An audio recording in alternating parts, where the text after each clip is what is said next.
Merci de nous choisir. La série continue, c'est-à-dire le plan grimpant de jeunes qui méritent notre soutien, de jeunes qui se distinguent et qui émergent dans les domaines différents. Aujourd'hui encore, je reçois pour vous un autre jeune. On l'appelle Shadrach Esonga, mais lui-même aime être appelé Shadrach jeune consciencieux parce qu'il s'est dit, ça le motive. Effectivement, c'est un jeune motivé qui sait lier bien sûr la théorie à la pratique. Il est, d'abord vous devez savoir, entrepreneur et marketeur digital, dessinateur de bâtiments, concepteur de dessins animés par ordinateur, technicien en agriculture, technicien en élevage, porciculture, technicien en pisciculture, architecte en devenir. Donc voilà, en fait, si je peux dire, les compétences de la personne que nous recevons aujourd'hui.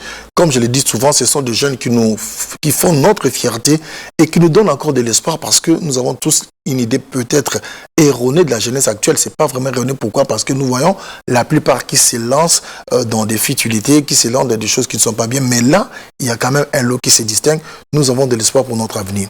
Alors, je le reçois pour vous aujourd'hui parce qu'on va parler plus de l'agriculture, on va parler plus de l'élevage parce que ce sont en fait les domaines qu'il a mis en évidence, les compétences qu'il a mis en évidence pour actuellement et pour lesquelles il se consacre, il prend beaucoup plus de temps.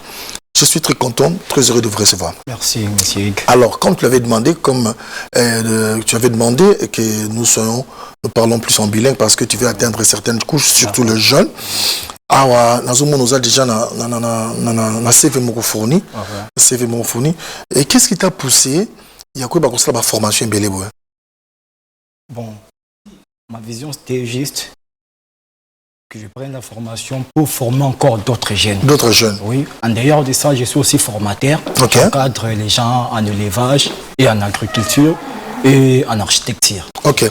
Mais justement, donc, et yeux battant et belé, formation? Oui, ça m'a pris du temps, ça m'a pris vraiment du temps.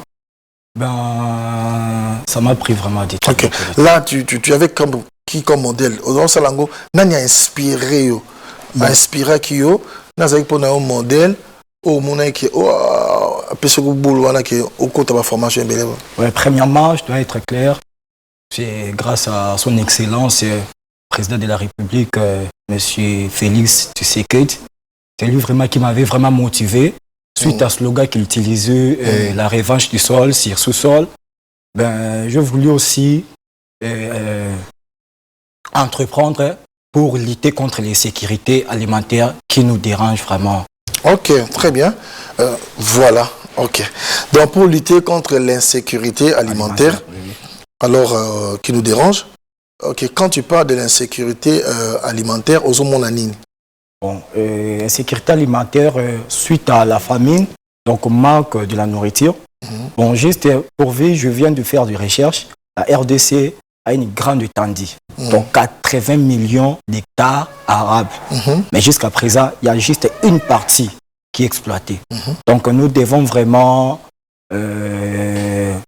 entreprendre dans ces domaines pour vraiment éviter la famine qui règne vraiment dans notre pays.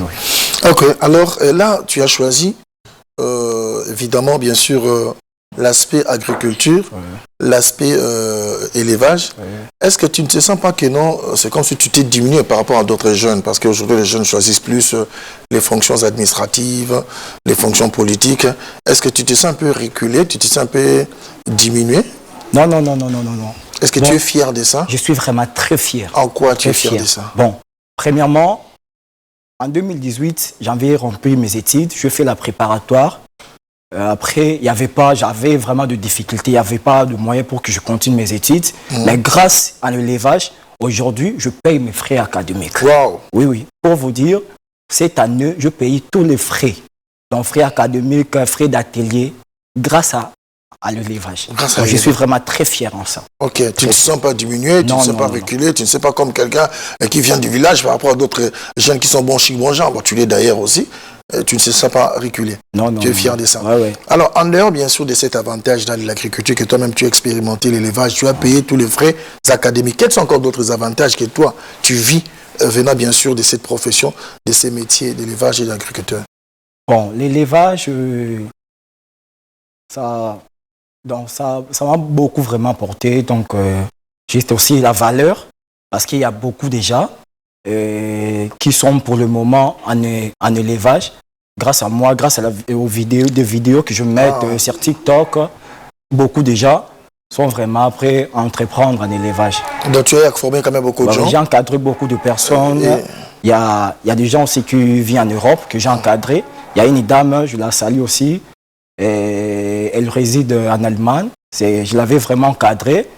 Elle aussi, elle a déjà débuté avec son projet de l'élevage. Donc, beaucoup de personnes que j'encadre. Donc tellement tu encadres les gens et c'est une fierté pour toi, c'est un honneur pour toi. Tu ne te sens pas diminué par rapport à ça? Non.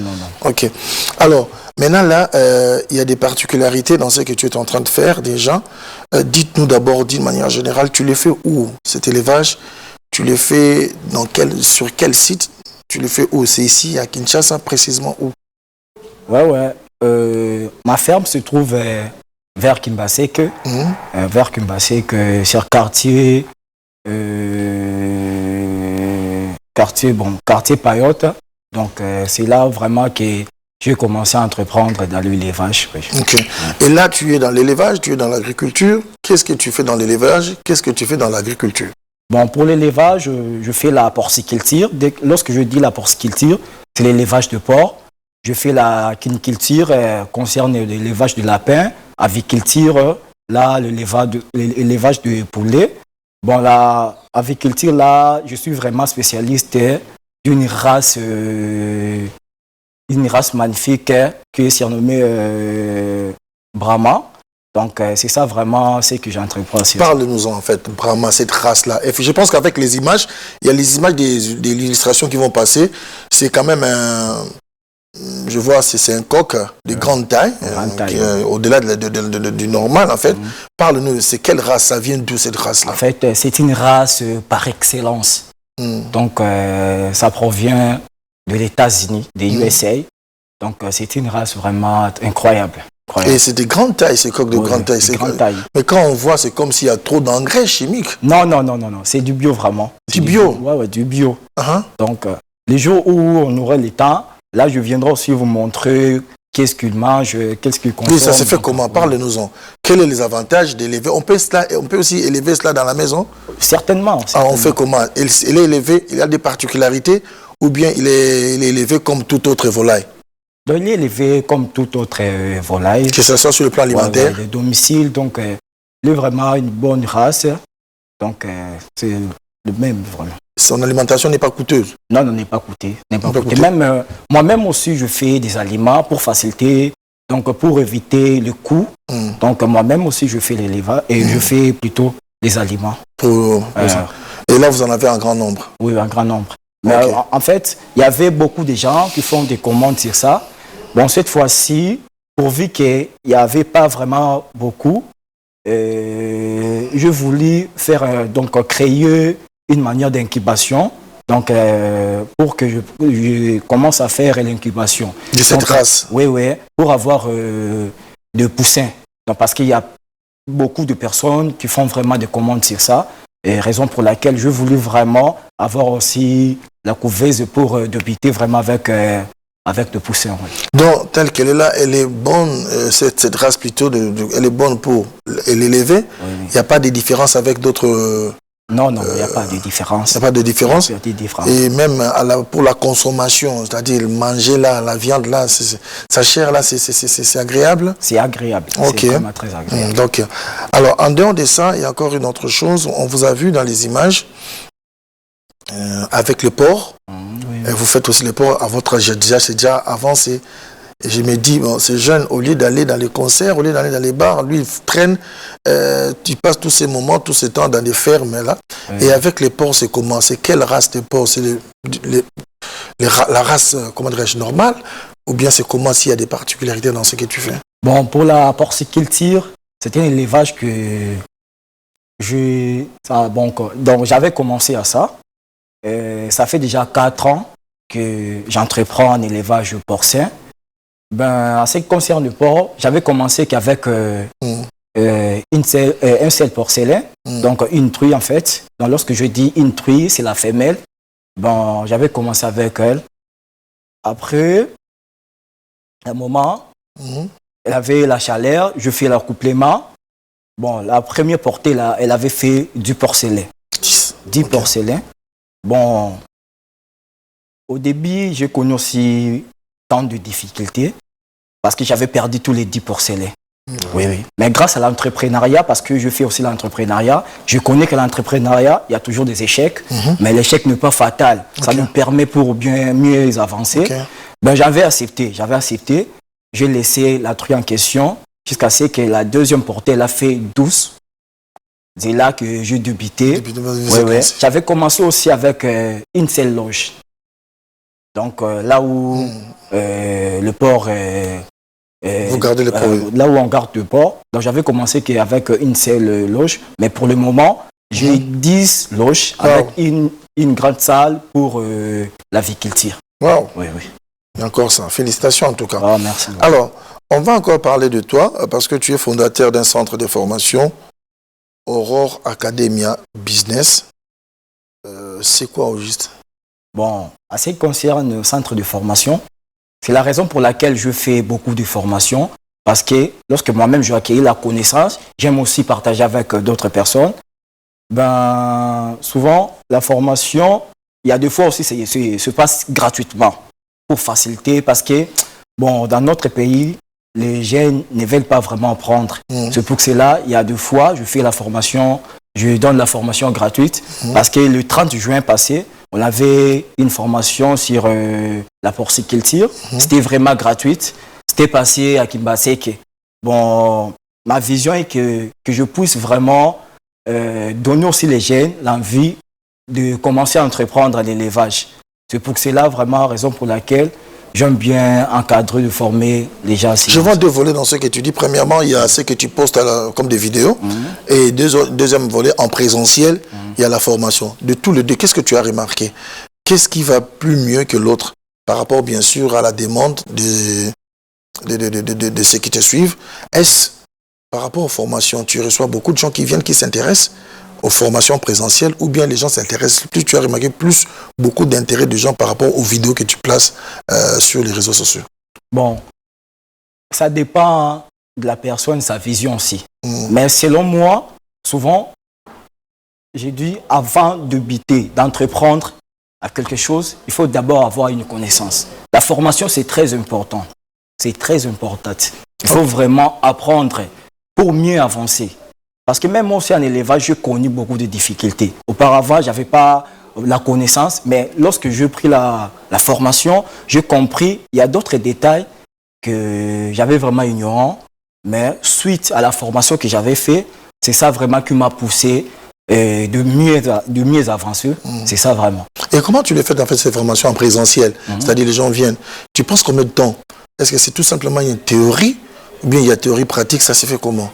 La formation se passe présentielle ou en ligne. Prenons le cas de la dame que j'avais formée, qui réside en Allemagne. C'était en ligne. Il y a d'autres, les gens aussi qui viennent à Lubumbashi, Congo. Il y a vraiment beaucoup de gens qui s'intéressent à la formation. Donc, je dois dire, les Quinois vraiment n'intéressent pas à ça. Parmi ceux qui viennent vers toi, il n'y a pas assez de gens qui sont à l'intérieur, à l'extérieur. C'est eux qui vraiment s'intéressent à la formation. Alors, deuxièmement, je vois encore là, vous êtes initiateur du projet Toleisa Mboka et Kanisa Diaspora. Parle-en. En ce qui concerne la formation et plutôt le projet Toleisa Mboka, c'est juste un projet dont au début j'avais déjà dit à propos de ça, donc pour lutter contre l'insécurité alimentaire. Donc j'ai une vision de faire nourrir même une partie de notre ville de Kinshasa. Comment? C'est c'est par rapport à ces projets, j'ai besoin aussi de former, plutôt de parler avec d'autres personnes, d'autres jeunes. Donc, il y a des espaces que j'ai. Donc, je pourrais travailler avec d'autres jeunes. Donc, parce que même, il y a une adage qui dit les sapmoko et sokola côté. C'est pour cela que je voulais que je puisse vraiment avoir beaucoup de jeunes pour qu'on travaille ensemble. Pour travailler ensemble, pourvu que, parce que moi, je suis vraiment, il y a un moment que je n'arrive pas à résoudre des problèmes des gens concernant la viande bio. Bon, suite à, lorsque d'autres personnes seront là, ça va nous permettre de bien pour que nous puissions vraiment nourrir beaucoup de gens. Et par rapport à Kanissa Diaspora? Oui. Pour le projet Kanissa Diaspora, bon, parce que je suis là vraiment, donc je fais de pondou, donc je fais l'agriculture de pondou. Bon, il y a beaucoup de gens qui sont à l'extérieur, qui demandent de pondou. Non, Shadrach, on a besoin de pondou, envoyez-nous de pondou. C'est pour cela, j'avais une idée de faire un projet qui va me permettre de répondre, de résoudre les problèmes des gens qui sont à l'extérieur du pays. Donc c'est pour cela que je dis projet Kanissa Diaspora. Donc au Kanissa, Mouto Azalibanda. Donc de faire exportation de pondou. Donc créer une marque de pondou qui vont aller vers Belgique et la France. Ok. Alors là, nous sommes dans l'agriculture. On vous a vu vous parlez de feuilles de manioc. Et là, il n'y a que le feuille de manioc que vous plantez. En dehors de ça? Oui, en dehors de ça, non, il n'y a rien. Mais avec le temps, comme la revanche du sol, c'est sous-sol, donc je compte vraiment avoir aussi des hectares. Parce que là où je fais, donc l'espace est insuffisant. Donc selon ma vision, je compte vraiment avoir des hectares pour commencer à reproduire ça. Ok. Alors là, je pense que tu nous as bien éclairé par rapport à ce que tu es en train de faire. Et j'ai envie de bien fonder, bien sûr, de l'agriculture, de l'élevage. Ce n'est pas archaïque pour le jeune. Ce n'est pas dépassé non plus pour le jeune. Je pense que... qu'est-ce que tu peux dire, par exemple, aux jeunes qui sont en train de nous suivre actuellement? Je veux que tu puisses parler de manière à les inciter à être passionnés maintenant de la terre, passionnés de la culture. Bon, ce que je vais dire aux jeunes, il faut d'abord, premièrement, apprendre, d'avoir la connaissance avant de débuter à un projet. Bon, Dieu qui vont vraiment le permettre de mieux avancer dans leur vie. Donc c'est ça vraiment aussi. Et pour ça, tu vas dans les offertes pour proposer toi-même les promotions. Oui, normalement. Parce que je voulais d'abord avoir un espace. Ce qui est important d'abord, c'est l'espace. Parce que dans les cas de ces enfants-là, sera vraiment difficile de les donner la formation en ligne parce qu'ils n'ont pas de téléphone. Donc, premièrement, je dois d'abord avoir un endroit où je vais l'encadrer. Après la formation, j'aurai aussi besoin par exemple, de 2 personnes qui seront vraiment, en fait, qui vont vraiment bien évoluer. Donc après, là, je peux avoir même 2 personnes. Je les mets dans la ferme pour qu'ils puissent aussi commencer à travailler, donc avoir aussi la connaissance. Après, à chaque fin de mois, ils gagnent quelque chose. C'est bien. Bien réfléchi. Alors, un autre message que tu as, peut-être on n'a pas abordé cela. Est-ce que tu as un autre message par rapport toujours à ce qu'on vient de dire et qu'on n'avait pas abordé? Je ne t'ai pas posé la question dans ce sens-là. Un message que tu pouvais le message que je vais dire, c'est bon, je suis un jeune, je rêve toujours grand. C'est pour cela que j'avais dit aussi, lorsque j'avais débuté en élevage porcin, j'avais commencé avec une seule loge, mais pour le moment, je 9 loges. Bon, j'ai besoin aussi que les jeunes me suivent.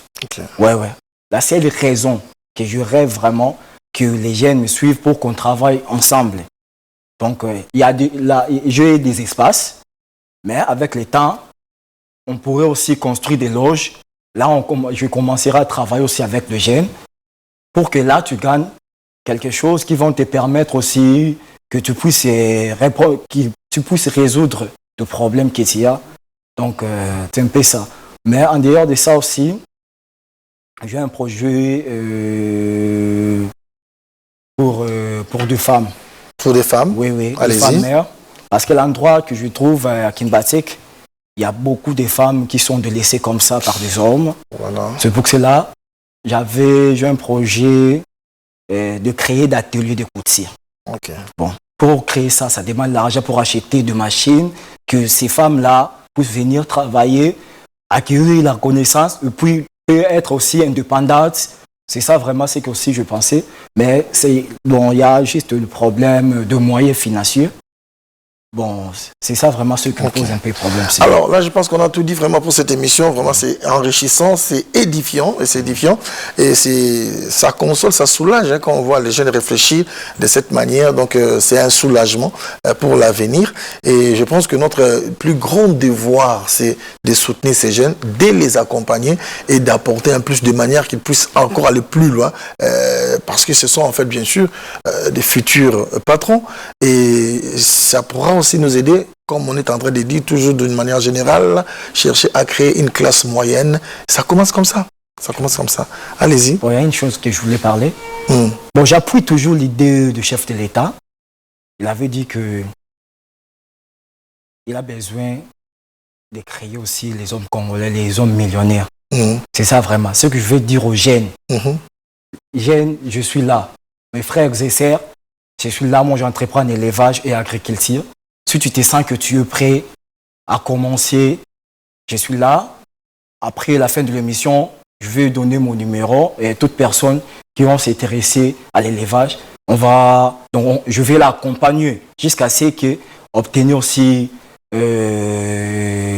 quelque chose de l'avenir. Voilà, on y est. Tu donnes le numéro de téléphone.